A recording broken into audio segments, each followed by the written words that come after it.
Hello, I'm David Holland from Employment Hero, and welcome to the third and final webinar in our three-part series, Flexible Futures.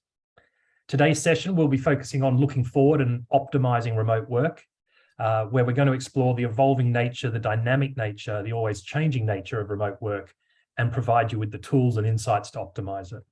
We'll look at ways that you can supercharge your remote work model and utilise smart technologies to support a flexible future. As I'm sure you're all familiar by now, we love hearing from you and answering questions. Please don't hesitate to type your answers into the box at the bottom of the Zoom. Please use the Q&A button rather than the chat. And we'll make time at the end to answer as many questions as possible. As always, this is being recorded and will be available to people on demand. And we'll look forward to engaging with people via our LinkedIn chat. If you're not here live today, if you're watching this on a recording, there will be available a LinkedIn channel that the link for which has just been put in the chat, and you'll be able to join that community and ask you questions and get insights and tips from other professionals. I now have the pleasure of introducing our panelists for today. First up is Shannon Rayborn, who's Vice President of People and Talent at GetSetUp. Shannon takes an inclusive and collaborative approach to her work, consistently curious and always searching for new perspectives. She believes HR should be creative and open source, where learning and innovation should happen with input from team members in every part of the organisation.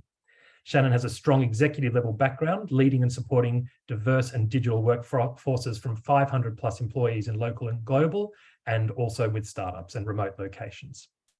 Jacqui Barratt, founder and CEO at Salt, is a proud recruitment industry veteran of 30 plus years. Jacqui founded Salt in Auckland in New Zealand with 3 staff in 2003.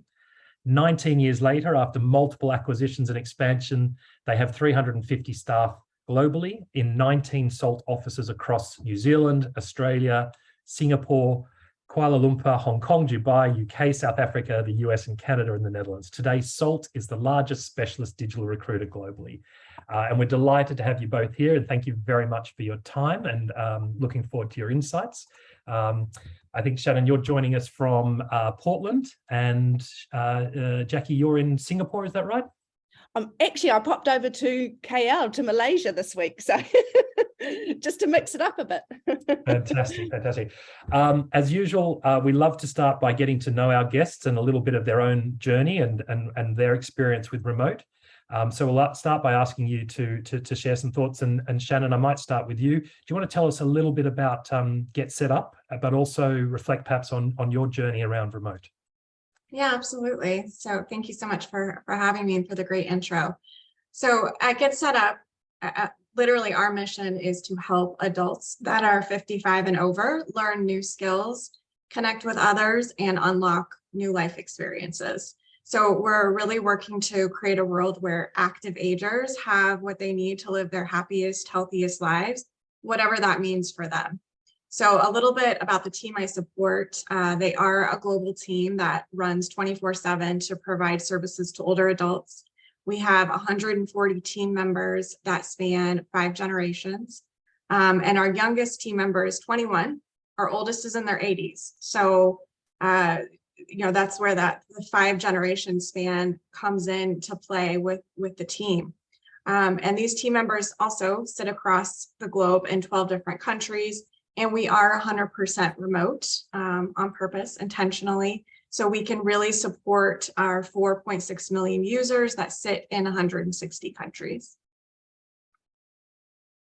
Fantastic. I should note, of course, that you and I work closely together because GetSetUp is a client of Employment Hero.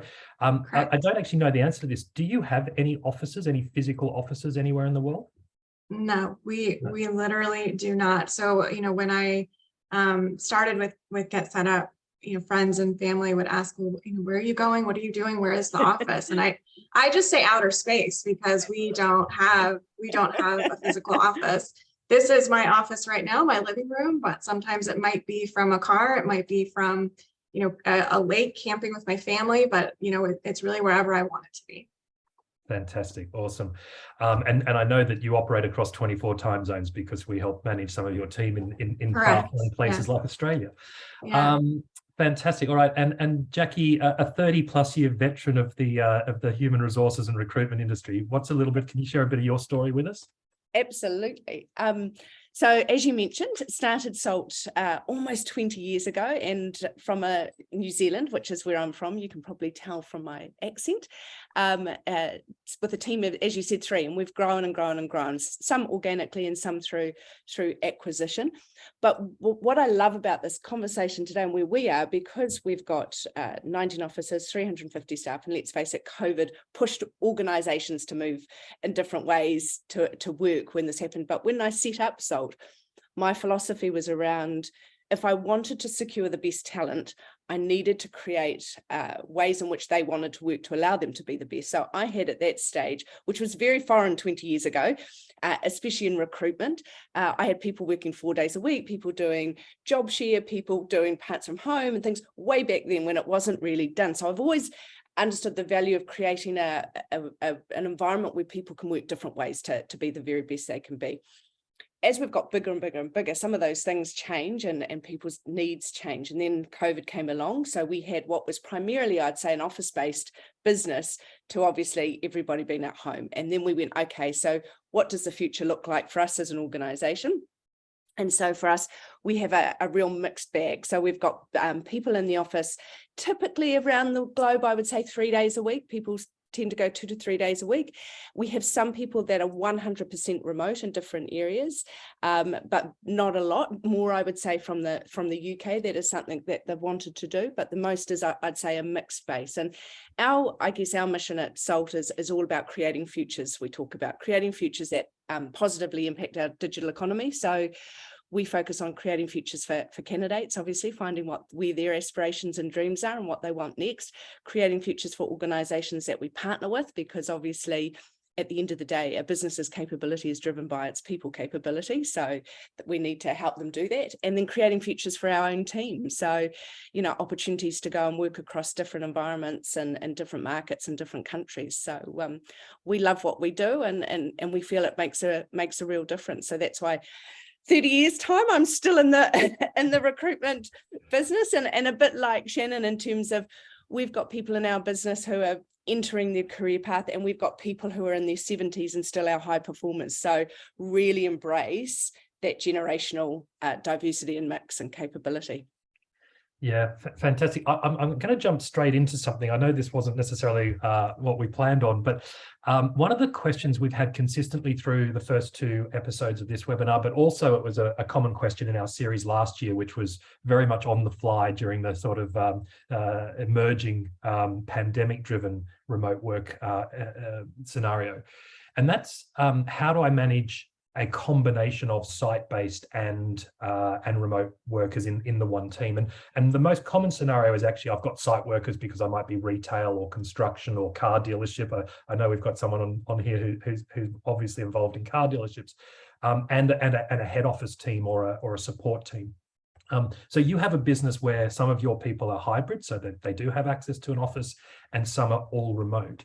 Is there anything in particular that you would suggest or offer up to the audience in managing that potential conflict or that perceived conflict between someone who has an office and someone who doesn't, or worse, someone who's forced on site because of the nature of their work versus those who have the flexibility? Yeah, it's a really good question. We had a similar webinar on this topic, and it was interesting because some HR, a couple of the HR managers that we had who had teams very much like in that retail, or as you say, that could be manufacturing, where that just isn't an option, right? So they had made a decision, if the bulk of their business was driven by and revenue was driven by manufacturing or driven by retail, then they actually expected all the support team around that to be in the office, because they felt that, hey, we're all in this together, and that's our revenue generation, that's our frontline. They did that. For us, it's a little bit different. We've given people options, and people can take that remote option. We just haven't had a lot of it, a lot of people taking it as a full-time option. I think the one thing I think not that I'm learning, I think I've known, but you just keep reinforcing, is that it's not a one size fits all. I think Every business will be different. Every situation is slightly different, but the key is around the engagement and the communication around that. Because to be honest, whether you had a team offsite before and you had a team in an office before, if you had retail and office stuff, you still were probably managing some aspects differently. So that hasn't changed. It's about, okay, so how do I apply that and tweak it and fine tune it? I think it is. And helping people understand those differences, because a lot of the people that I've spoken to where they have got a combination, and you've probably seen articles like this around that, often the remote team have taken a drop in salary to have that benefit, right? So some of those aren't always seen, and so it's making sure that stuff is transparent so people do feel they are making those choices, and it's not just, oh, they're getting everything. It's quite different, and understand that. Yeah, I definitely, there is no one size fits all model, and that goes not just for hybrid and all remote, that's any remote model. I do want to pick up on that compensation and reward and recognition. I'd put it slightly differently in terms of, I've certainly seen lots of surveys, reliable surveys, reputable surveys saying people are prepared to take pay cuts to work remotely. A lot of that is out of the US, but I've seen one out of Asia as well. But it's also the fact that you may need to ramp up the reward and benefit side of site-based workers to recognise the fact that flexible working is actually the biggest single perk I think that the employers can offer. Absolutely, and it's making. I listened to a great podcast the other day from it was with Microsoft and SAP, and they were talking about if you want people to come back into the office, and I presume it's the same if you've got site-based operation, you've got to give them a reason to be there, right? So how do you use that time to make it as exciting, as valuable as possible, right? So that every day doesn't feel the same, and that it is around that collaboration piece or that brainstorming piece. Otherwise, why? And I know for retail and manufacturing, it's a different challenge that they've got, but I still think they have an opportunity to rethink about how they bring those people together and how do they make it more exciting about being together. Yeah. Terrific. All right. Thank you very much for that, because I know that's been that conundrum of site versus hybrid versus all remote, and managing blends of it is a common question. I understand why, and I think I controversially referred to hybrid as the worst of both worlds a couple of episodes ago. I think I just made the same mistake again. Moving on, over the last couple of episodes, we've run a couple of polls to get to understand the audience better, and I think we've got a really good handle on who we're talking to, what industries and what roles they're from.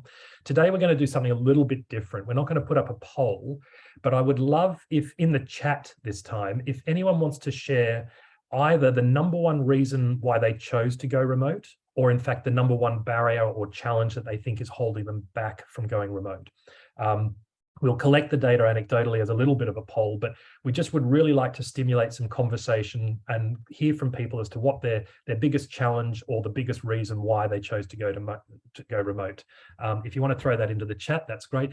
And of course, the Q&A is there if you've got questions that you'd like Shannon or Jacqui to address.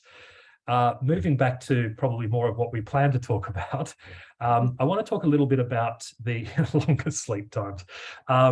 Fantastic. I want to talk a little bit about the processes that we go through in managing hybrid and remote workforces. And Jacqui, just because recruitment's kind of like at the first step almost of the employee journey and the employer journey, can we talk a little bit about what recruitment in a remote environment is like today and what tools you use? And I guess there's two parts to my question. One is the recruitment process that you partner with your clients on directly and take the client and the candidate through. What is remote recruitment, recruiting people that aren't sitting across in front of you like today? And then if you're able to maybe extend that into a little bit of the first 90 days and how you see clients and yourself setting new employees up for success in a remote environment. It's a big question, but let's start a little bit with your core activity. What should employers who are recruiting remotely expect from a recruiter who's undertaking remote recruitment? All the R's. All the R's. Look, I think, first of all, I'd say I'd like to set the scene by saying today, recruitment more than ever is like marketing. right? And people go, what do you mean? But I think if you don't understand who your target audience, and you don't know what channels to use, you don't know how to engage, you don't know the language to use, etc., etc. So first of all, I think it starts with having a really clear brief on what you want this person to do and what are the outcomes you want, right? And we often ask clients one question when we ask lots of questions when we take a brief. I'm just going to say this because it's one shout out that I have to doing a really good job in recruitment. If you're going to partner with a recruiter, or even in your internal talent team, take the time to do a really good briefing session with them and really the warts and all of the role. Talk me through that typical day, week, the ups, the downs, the leadership style. But one of the things I think's grown in importance from a remote perspective is we often ask clients, what do you see, what does success look like in this role? What do you expect this person to achieve in the first 3 months, 6 months, 12 months? And I can tell you now, most clients can't answer that question, which worries me, because if you can't articulate what success looks like 3 months, 6 months, 12 months, and you weren't able to do that when they were sitting next to you or in your office or in your environment, you are going to be that person that freaks out when they're remote, because you don't know what good looks like. You don't know how you're measuring the success, right? So sometimes companies talk about time trackers and activity things and all of those good things, but if trust doesn't exist in the organization prior to remote, you're going to really struggle beyond remote, right? Trust isn't a remote issue, it's an organizational culture issue. So just think about that in terms of what you need to see. But I think clear brief, understand what the key success measures of this role are, because that's going to be super important to the candidate. You know, how are you going to measure me? What are the outcomes that I'm driving by? What do you need to see from me? So clear brief. Then you talk to your recruiter. The fact is that your remote should be, when I talk to most of our clients that are remote in some shape or form, it's an attraction factor, right? So it's definitely going to attract talent to the organization that you have this remote option, or even if it's a hybrid option, that is an attraction factor. So you should be talking about that, obviously, in terms of how you go to market and the messaging and advertising and how you're going to promote that brief. But I think that's key. Understand your brief. Then think about your interview process. Who needs to be involved, right? Because this is, again, people are, there was a level of comfort that if I sat in the room with you, I was going to make a better hiring decision. That's not true, right? That hasn't impacted people's hiring decisions, whether I see you virtually or I see you in person. It's about the robustness of your recruitment process, right? And the relevance of your recruitment process. So who needs to be involved? What's the questioning? What competencies and skills are you trying to uncover? That hasn't changed with your in-person or doing it virtually. That's always been the case, but most people don't do that still in this day and age. Most people have lots of chats with people, but they don't actually uncover any the skills and competencies, right? So think about who needs to be involved. How many rounds of interview do you need to do? Because people can feel, just as they did in-person fatigue, Zoom or Teams fatigue or anything else. If I'm talking to the 5th person in your organization and they're asking me the same questions they asked me in the first interview, I'm not feeling that you're an overly progressive and switched on company, right? So the timelines in which those activities happen is important. I know this sounds really obvious, but I can honestly tell you how many of our clients have had interviews with their camera off, and it blows my mind, right? You would never walk into a room with someone and close your eyes, or not really. So those are simple things, but it's like, no, you need your camera on, you need to be fully engaged. This person's trying to build a connection, and we know it's naturally feels a little bit harder on a virtual meeting than it does in person, because you miss some of the little cues. I get that. But if you've got your camera off, you've got no show, right? It's just to me, it feels like a lack of respect. It feels like I'm not really taking this seriously. I'm not fully present, because that's what we see, right? We've all been meetings and we've all got colleagues, and we're, you're having a meeting and your eyes are here and they're looking down here, and they're checking their phones and they're doing it. That's not okay, right? And I think sometimes what we've seen with virtual interviews is almost people feel, because they're at home, it's become almost too casual with it and a bit too relaxed that they're missing the importance of the occasion. It's still really important for candidates. So really think about who needs to be involved, the length of time before each engagement, really important. And also if you're going to bring in any form of testing, which I know a lot of companies love to do from a tech perspective, that's fine, but don't make it the first thing the candidate does with you. Because if they haven't had any engagement with you yet, and you've had a portal system where you've asked them to upload their CV and so they've yet to have any human engagement, and then the next thing they get is an email asking them to complete a online assessment, it's a turn off. It's a massive turn off, because I love technology, but technology is simply an enabler, right?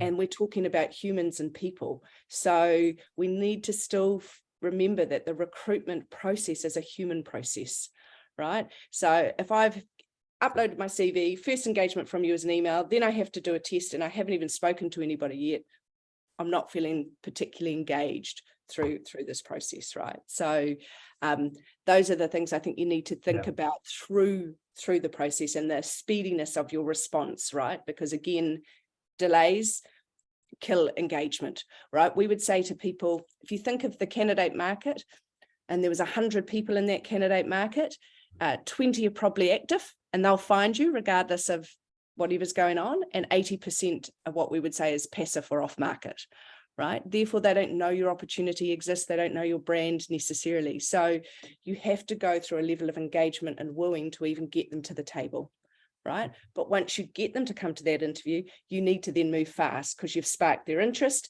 that sparked their searching, then they'll be looking for multiple opportunities, not yours. So that timeliness and feedback's important. I think two things that I want to come back to later to answer some questions is the point you made about outcomes, being clear about what outcomes you want from this role, and the trust, because I think they're going to be pertinent to some of the challenges that people have raised in the chat, which I've been keeping an eye on.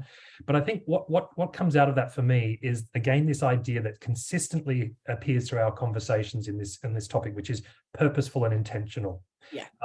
I think there was a lot of habits around recruitment and engagement and managing people in an office environment that were, I want to use the word lazy or default, 2 or 3 centuries of just a practice of just having people physically in front of you. One of the things about remote is that there is a need to become purposeful and intentional, but also by being purposeful and intentional, you can actually upgrade your recruitment processes, your engagement processes, and these things. So using remote as an opportunity to up your own game, so that's fantastic. Well, we might come back to you on some other topics, but I think there's a lot there to unpack. I want to come across to Shannon. Shannon, I happen to know, and I'm sure you won't mind me sharing, that recruitment is a big part of your role at the moment, because GSU continues to sign some exciting new agreements in new places. So I know that you've probably got a lot to share about your own recruitment experience. But I want to talk a little bit about managing the teams remotely, because as you've highlighted already, GSU is all remote. You've got people literally around the globe. As a technology business with a globally distributed workforce, what are some of the key processes? What are the ceremonies? What are the cadences that you've had to implement, or the business has implemented, to help maximize and be purposeful about remote? I know this is a big topic, but I think you guys are in the heart of it. So perhaps if you can tease out some advice. Yeah, happy to distill down some of those answers. I think the big thing that comes to mind when you ask me that is communication. And that's something that we've really focused on at GetSetUp. So definitely looking at how we communicate with each other. So I had an all hands where we had all staff and team members, and I asked in real time, what is your biggest challenge when it comes to being remote and communicating with each other? So kind of, I'm seeing some similar answers. It's a little different than when you asked, but I'm seeing some similar themes in the chat. And I used Mentimeter. This is not a plug for Mentimeter, but if you haven't heard of Mentimeter, I love utilizing Mentimeter in virtual meetings. So I was able to type in, or people were able to enter their answer. And the more answers that you get of the same word, the bigger that word appears on the screen in real time. So it creates a cool word cloud. And the word that was huge on the screen was time zones. and it was the biggest challenge. It kept growing and growing bigger. The other big one that we saw was around tools and how we use them. There's so many amazing tools out there. There's great software. I love being at a startup because we use a lot of other startups' software. So that's really fun. However, we didn't have really great alignment on how we would agree to use them and when it was appropriate to use them. So the outcome of that was really to support and combat these two big challenges for us. Was we created a communication charter to make sure that there was clear direction and alignment on when and how to use tools that the whole team could embrace, and when to work asynchronously, and then also when it might be necessary to have a meeting. But we were really trying to support teams in being asynchronous first. Sorry, I muted myself there for a moment. Yeah. Okay. So communication is certainly a very common theme. Because you do have to work, your teams do have to work asynchronously. And again, technology business, so many on this call will be able to relate to that. Are you aware of many of the sort of broader tools outside of just managing your own people function? What are some of the key? So you mentioned all hands. Maybe just expand for people who aren't familiar with that as to what that is. But are there any other specific tools that you think your organization has really managed to leverage? Yeah, I think that the all hands is just a bi-monthly meeting that we have with everyone where we receive updates. And that's when we all come together in real time via Zoom. But to use that example I just gave of being asynchronous first, we'll also use Loom. So Loom is a way to record something and then share it. So we'll have our chief of staff gives a weekly update on just things that are going on, and that's a Loom. We don't need to bring everyone together at all hours of the day or night to just get an update every week from him, and we can all give input, and then he records it and we can watch it at our convenience, usually within a day or two of him launching it. So those are some of the ways that we use those tools that we have to make sure we support asynchronous work. Yeah, and I'll also share that Slack has that video functionality now, and our CEO. So we are struggling to get together synchronously now because we have people from Ireland to Auckland, and so we're much more reliant on communicating asynchronously. And our CEO loves to drop a message in when he's out and about around the world. And he's able to just drop in a 2 or 3 minute video, which is very simple, and continue to share the big picture goals and updates of the business. And then within my team, I see more and more my colleagues, rather than actually trying to work with someone, call them, huddle them, Slack them, they just record a Loom or a Slack video and say, hey, here's what's happening on the screen, that kind of stuff. So I love the Slack video. I use it probably a little too much, but every time I find myself starting to type a novella, I'm like, I don't need to type all this and no one wants to read this, and my grammar's not great either. So I'm just gonna record myself, and there we go. It's a lot more fun that way. Yeah, my team will tell you I love a huddle a little bit too much. Oh, you're one of those people. Yeah. Okay. Yeah. Huddles, for those who aren't familiar with it, is the equivalent of walking across the office and tapping someone on the shoulder when they've got their head down working away. And you can turn your notifications off in Slack, but a lot of my team don't, and they find me dropping in on their head down working hard moments. Jacqui, I can see you might have a few thoughts around this in terms of the technologies, and I mentioned earlier, that first 90, 100 days of candidate. Yeah. What do you think when you see clients who make a success of their new remote candidates and those who perhaps struggle? What are some of the symptoms and around that? Yeah, look, there is some, we've got different clients using different tools, and some of our clients have amazing tools. The tool is irrelevant. It's the use of the tool and actually what you do. So for example, at Sold, and we do this both internally and with the customers we work with. Once we place somebody with you, we do what we call a 6-month after placement program, because it's not just about placing the person, it's about the success once they're there, right? Because it's making sure, because I always say through the recruitment process, it's like everybody's on their best behavior. The candidate promises you everything, the client promises the candidate everything, and then it's like, okay, what's happening now? So we play this role to say that we sit in the middle to sort of facilitate that transition. So if it's us from an external perspective, or it's internal with your own TA and HR team, it's about what are the touch points? And some of our clients have done cool things like with their remote team, give them a remote buddy, right? So, and it can be completely unrelated potentially to the team they're in, but just somebody else who's gone through this and who can help them. I always think it's so important, and in some of our Asian markets where you've got like long lead times and long notice periods of like 3 months sometimes before they get started, the engagement before, I've gone through that recruitment process, but I'm not onboarded quite yet. So how do I start at that point, right? Start the engagement, and then start getting them, hooked into your organization, sharing information with them. Maybe we get people to join in our launches because they're all done virtually. So, hey, if the next launch is due, I know you haven't started yet, but come and be a part of that, sharing information. So the pre-piece, and then, right, we've got this person onboarded. So the technologies I said, I definitely feel for HR people have sped up things and removed duplication and some admin factor, which is just beautiful and wonderful. But I think it's still part of it, the human touch points whilst that person gets on board. So how do you make those buddy moments? How do you check in that? And it comes back to, I know I sound boring, but the objectives you said at the brief. So month 1, how are we tracking to those objectives? What's that looking like?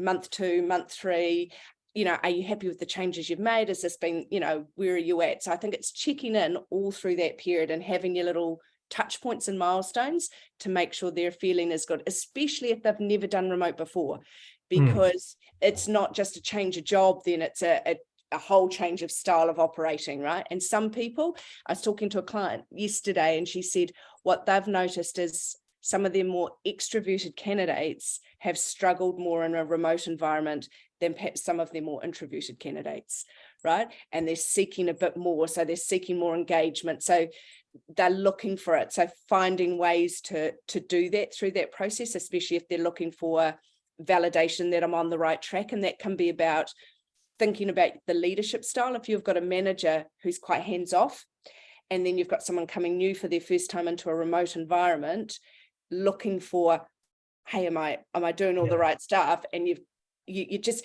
because you miss those little water cooler moments, right, where you can grab each other and just say, hey, how's it going? So again, being more deliberate to create those moments of magic through that period. So much I want to come back to on that, but those water cooler moments, I do believe, they're important for some people, and I do believe there are more and more opportunities to replicate those moments online and huddles, Miro boards and digital whiteboards and stuff. I do genuinely believe that collaboration is powerful online and remotely. Again, purposeful and intentional, but absolutely. The second thing I want to call out was the comment you made about that buddy. If anyone's listening and hasn't really mastered remote and is having trouble with new starters, that buddy I've heard that before, but I've never really double clicked on it. And I just want to call that out to the audience. If you're struggling with onboarding new recruits, allocate a digital buddy. Ideally someone who's in their time zone, but not in their location.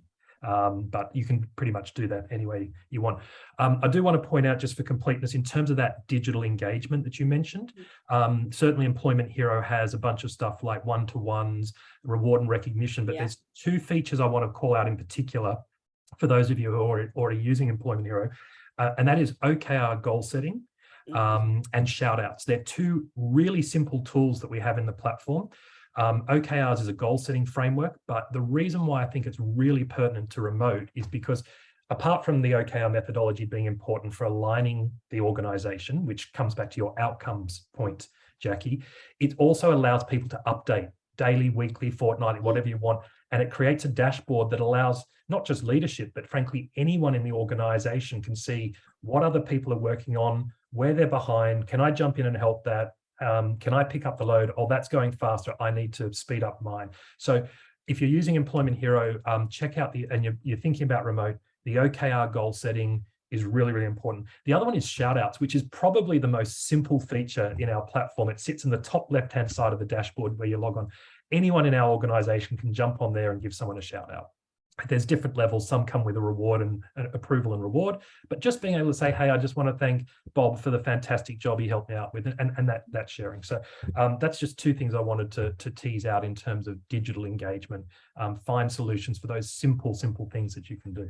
I want to come on to some of the opportunities that remote brings around expanding the workforce to perhaps equal opportunity. And I know the three of us are quite passionate about that. But just before we do, Shannon, one last question for you on how to manage remote.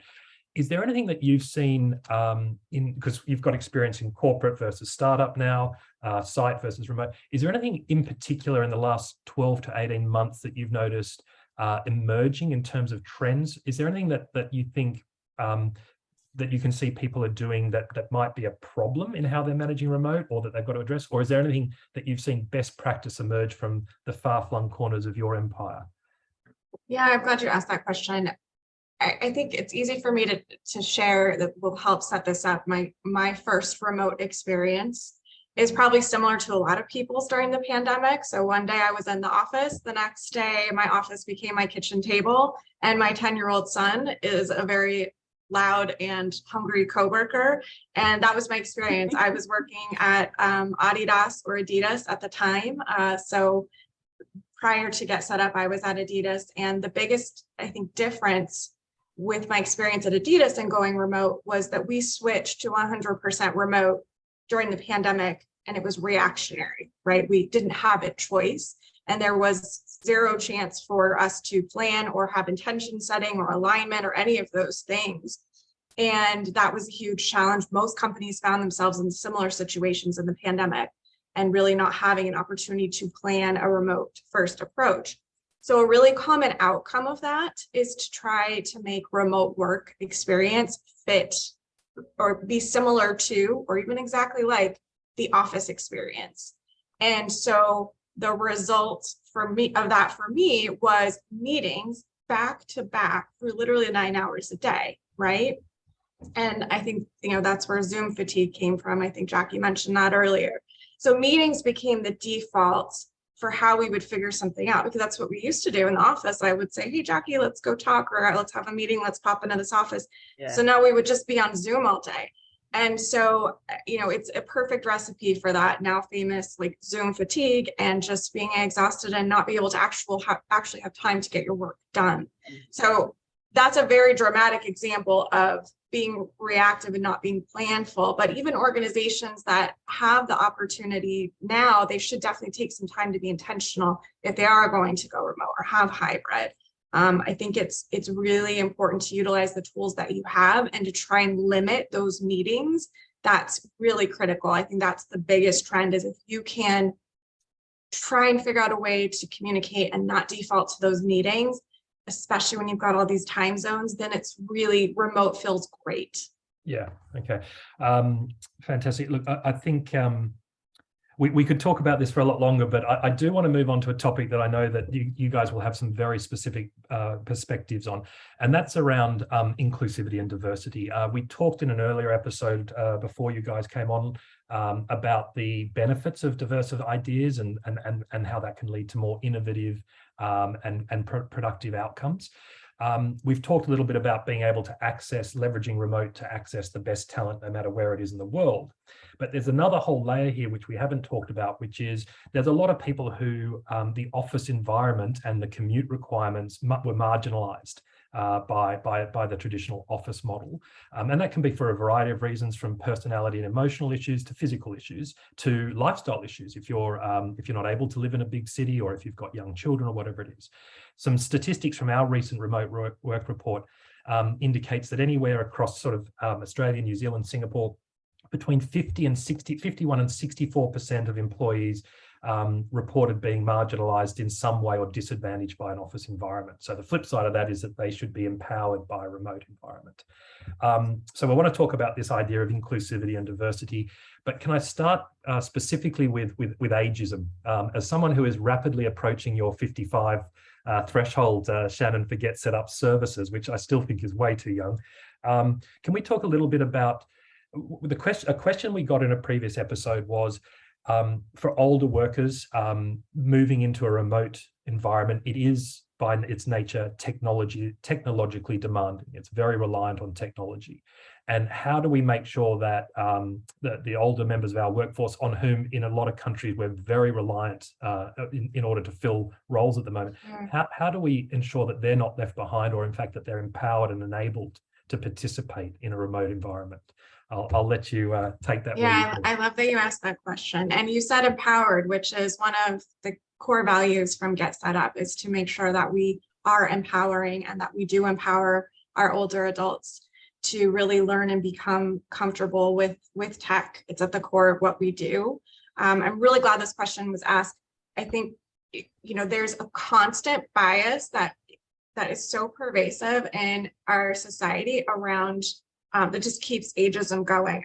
As I was getting ready for this today, I realized most of my cosmetics say anti-aging on them, right? Like there's so many negative connotations that are subliminal, right? Like just they're there on how negative aging is. And I know that that's very surface, but even so, some of the ways that we write job descriptions, we want someone that's a go-getter, high energy. Well, what does that mean? Can I still be a high energy and go-getter at 65 plus? Of course I can, but we don't always put those two things together. So I think it's at the core of what GetSetUp does is something that organizations can replicate with their own team members. And so we have a format of older adults teaching older adults.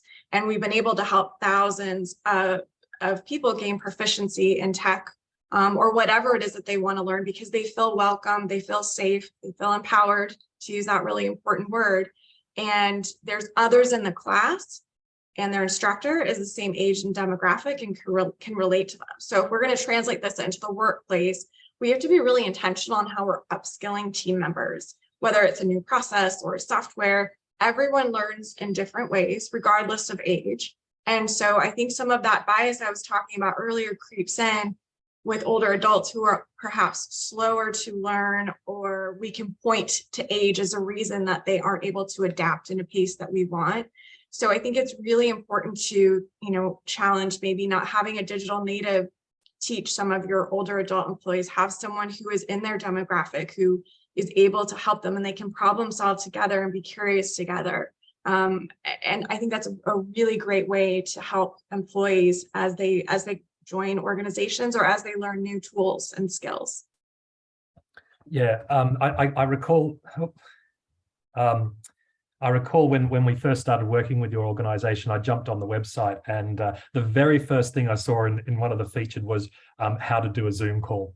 And I know that's just a tiny element of the breadth of libraries that you produce, but it really clicked for me. And I went, yeah, if my parents needed to get on a Zoom call, we've really had to work hard with them to enable that. So I would encourage anyone who is working with older people who are going remote to check out the website, and that's a really easy thing to do.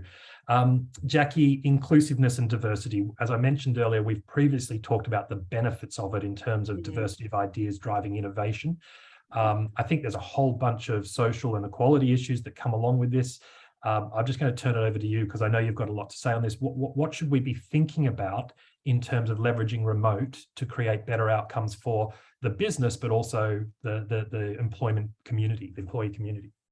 Oh, look, I'm so passionate about this because for years, and I'm in that bracket too. So I totally get it, but it's not just about ageism. It's about diversity and inclusion as a whole, right? And if you can't get it in your mind to do it for just the right reasons, purely from a commercial reason, you've got, I think there's a study that's just recently been launched. There's going to be 180 million gaps in technology roles by 2030, right? It's only 7 years away, roughly, what we look at.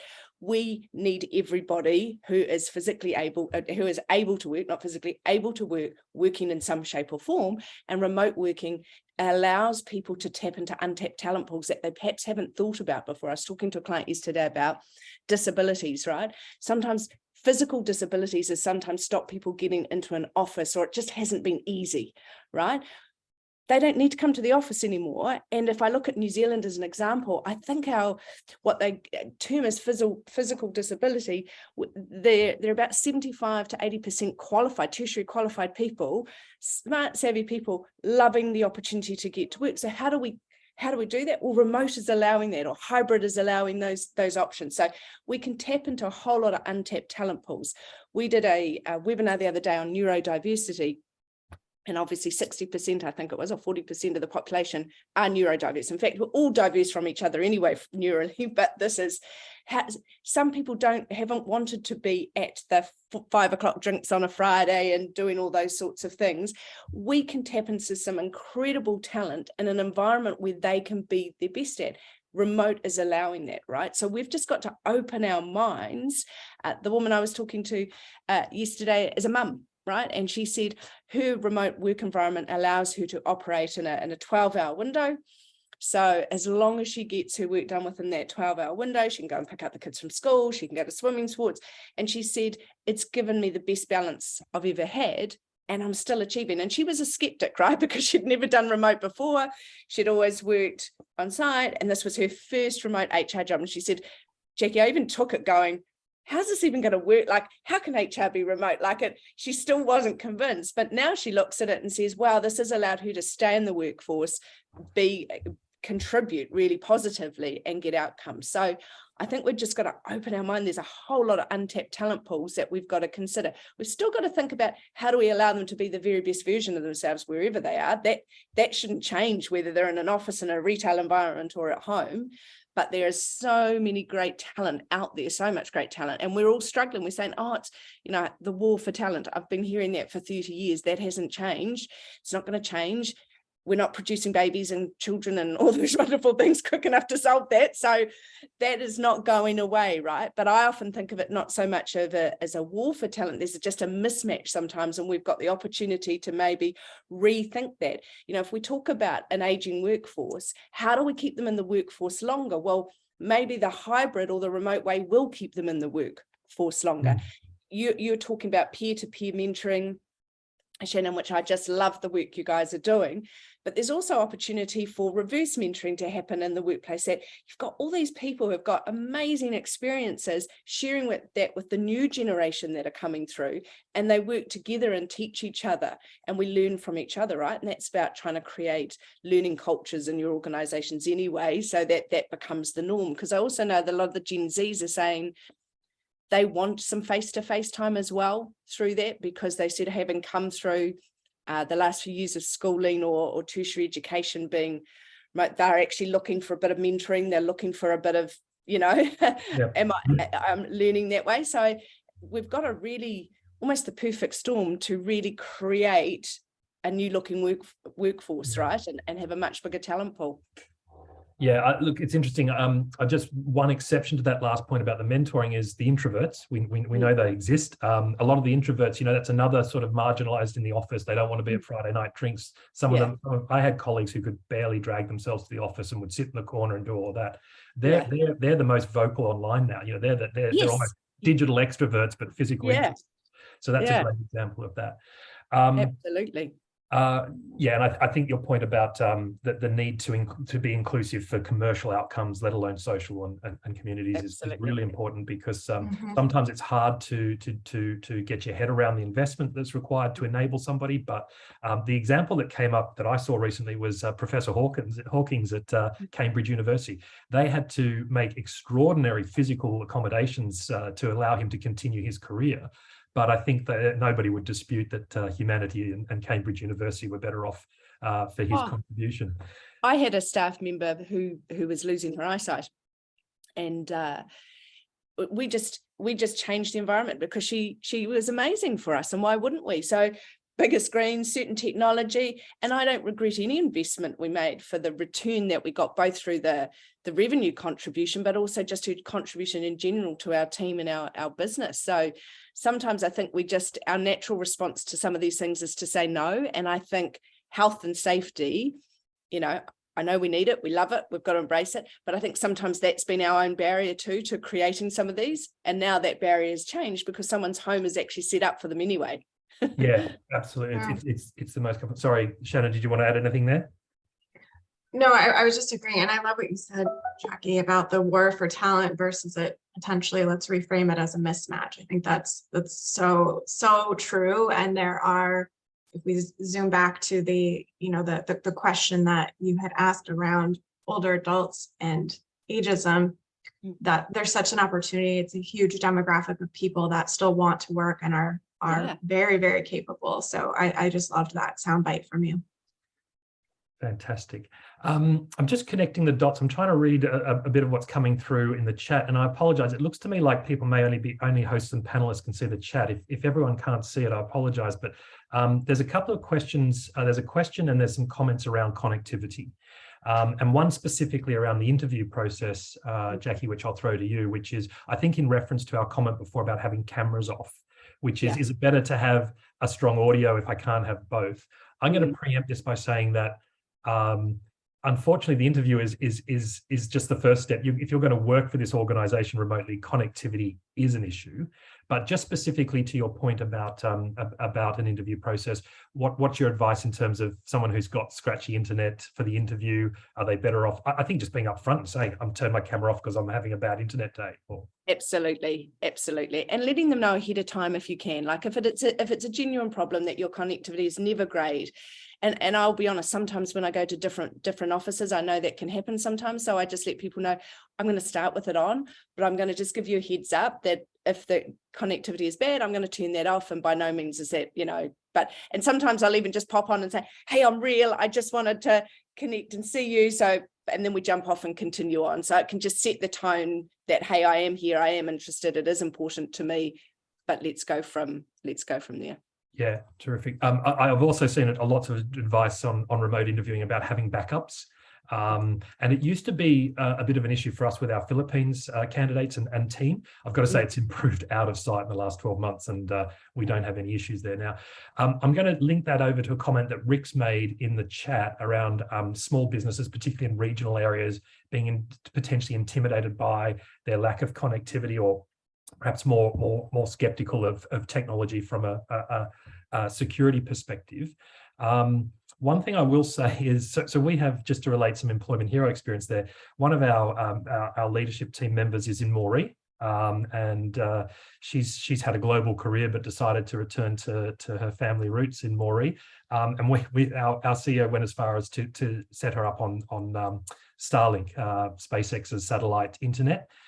It's not hugely expensive. It's a bit more expensive than, say, city-based broadband, but it's a fantastic solution if you're in the right area, and Moree happens to be one. I think large swathes of the world are now being connected by satellite internet, and it does seem to be a robust technology.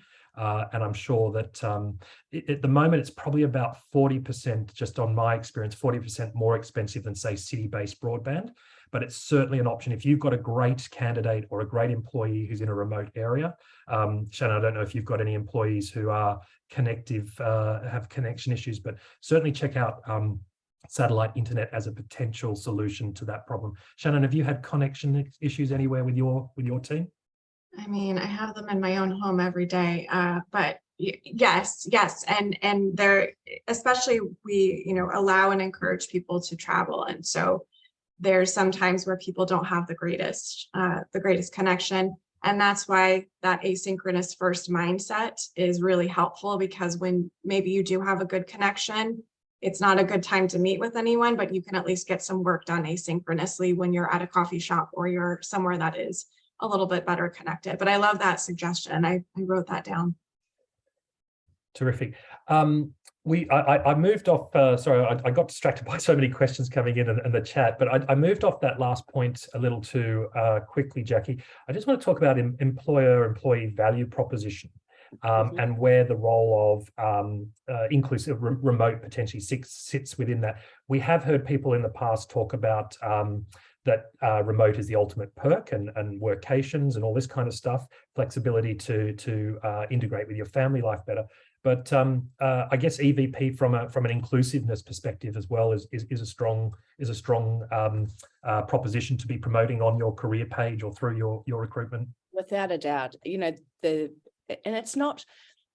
Although I'd say the generations coming through are a lot more focused on the why than perhaps our generation was when we entered the workforce, but it's actually permeating right across all generations now. Everybody wants to work for a company with a level of purpose, and that purpose could be making sure we have a diverse representation. That purpose could be, what we're doing about creating future. So I think absolutely you should build that as part of your employment value proposition, but don't be token, Yeah, tokenism is dangerous, right? So having the picture on your website of the person in the wheelchair or the one black person or the one female in tech, it's not going to do it, and candidates will see straight through that. So you better be able to back it up, because if you're going out there to say we do this, I would be coaching candidates to say to you, talk me through what you do and how you support that and blah, blah, blah, right? So just as if you say, we're a company driven by learning and development, I'd be telling candidates, ask about learning and development, what that looks like, what that pathway. So whatever you put out there as part of that EVP, you've got to have the story behind it to back it up, to say, this is real, this is what we do. Yeah, because it equally can be a turn off if it's not real. It's the cliche authenticity argument. Yeah. Look, as we look to wrap up here, there's a couple more questions coming in, a couple more thoughts, but one observation I just wanted to share, which we've talked about in the past, is to do with the fact that if you have a management team and an existing employee team that is just full of extroverts, loves the office, thrives in the office, and really wants to avoid remote, that's not the great basis on which to go and then try and make your organization remote. Yes, there are steps you can take, but I think, Shannon, it's fair to say, certainly from our experience, and I suspect from GetSetUp's experience, when you go out and build a team where the person knows, so we've recruited over 400 people of our 700 since we went all remote. So most of our organization have actually joined knowing that it's all remote, looking for, searching for that all remote experience. And we therefore have a very engaged team that are bought into that and want us to make that experience better. I mean, from your perspective, have you had any resistors from the old days at GetSetUp? I know you're relatively new there compared to the experience, but is there anything around building the team for remote that you want to share? Yeah, I think that we've always been remote, right? So no one's ever joined and we had an office, then we went remote. But I like to compare some of the challenges we've had is, again, when we're trying to fit remote work into the office life, and it's different. So I think setting that expectation up front is really important. I think if I have to choose a red thread that runs between all the conversations that we've had today and all the things that Jacqui shared and I've shared, is it's really about inclusion. And I know that's, that can be a buzzword, but it's definitely, it has to be in all our processes and all our tools. So back in the olden days when the office was the norm and everyone went to the office, we used to have to coach leaders, make sure if everyone's at a table that you let people speak up, make sure you ask the quiet person in the room to speak up. Now with remote work, we don't even have a room to exclude people from. We might leave them off a meeting on accident. We might move ahead with the process without getting their feedback on a document. So I use that as an example. It's just how, we have to just be conscious of it and talk about it and say, hey, you forgot me, you left me off this. Let's make sure we don't forget that, because it's a real thing. And I talk to prospective employees about that too. There are challenges with remote. There definitely are. And here's some of the things that we're doing to try and combat it. Yeah, thanks for that. And Jacqui, I imagine you still probably do have some clients who are all office or all site-based. They're hopefully becoming fewer. But for those that are committed to remote, is that a purposeful candidate sourcing thought that people need to have in mind? We have to find people who are remote ready, remote excited. Absolutely, because it is different. And one of the companies I was talking to who was fully remote yesterday, and they've always been remote first, said they're just going through a change. And I was quite fascinated, but their leadership team, they have one office based in Asia, where their head office is, and it's the only office they have. But their leadership team have decided to come to the office. They were 1 day a week, and now they're changing it to 2 days a week. And that's their decision. And that's quite interesting, because they're the only ones of my clients who I'd say is fully remote are starting to go the other way, simply because they felt as a leadership team, they moved quicker together. So that was their thing. So I think it's being really mindful. You raise a really good point, because not everybody wants to be fully remote. So it sounds good, and some people love it, which is brilliant. But I worry whenever we say fully remote or fully this or fully that we're just broad brush stroking everybody in the same way, that they all want the same things, and people don't, right? So your recruitment process doesn't change, you still have to make sure that person's motivators and drivers are about, whoa, I really embrace this remote and it's going to be the way I want to work, right? Not after a few months, right, you've given this a nudge, but I'd like to get into an office. Well, we don't have an office. Oh, well, how's that going to work, right? So you really have to uncover their drivers for wanting to be remote, and why do they see it as something they can embrace, and have they considered the good, the bad and the ugly with it, and how they would manage that. Yeah, and a last thought there on terms of connecting and physically being present. We've talked in previous episodes around the need. We've had our global gathering. We got 550 of our then 600 staff together in one place, which was great. We're now looking at trying to do that on smaller, more regular basis to bring people globally from the sales team or the product team or this product or that product. So that is still an important part. But if you're not spending money on rent, then you have the luxury. You can do those things, right? Yeah. Absolutely. Yeah. And some of our clients have cherry-picked roles, I think, too, at times, where they haven't gone fully remote, but gone, these roles can be fully remote. These roles can, you know what I mean? And because people are more likely to want to do that. So yeah, there's range of models. Look, the hour has flown by, and we've gone gone to the end. I feel like we've only really scratched the surface of so many of these topics, and would love to continue this conversation. Maybe we can get back together in the future and reflect in 6 or 12 months' time on how things are progressing. I've got details up there for both Shannon and Jacqui if you want to try and reach out to them. Or reach out to their organizations. Shannon, Jacqui, thank you so much for your time today. I know it's late where you are, Shannon, and it's early where you were, Jacqui. So thank you very much for sharing your time and your thoughts and insights. If people want to continue the conversation, Jacqui and Shannon are there online. You can also head over to the group chat where, as I said, it's a closed community. It's supposed to be a safe place to ask questions and to share ideas. And I would really love it if other people could join in and share their experiences as Shannon and Jacqui have today. So with that, Shannon and Jacqui, thank you again. We really appreciate your insights. Thank you. Thanks for having us. Hopefully we'll get a chance to do this again soon. But for now, that's a wrap. Thank you very much. Brilliant. Bye, Have guys. a good day. See you. Bye. Thank you.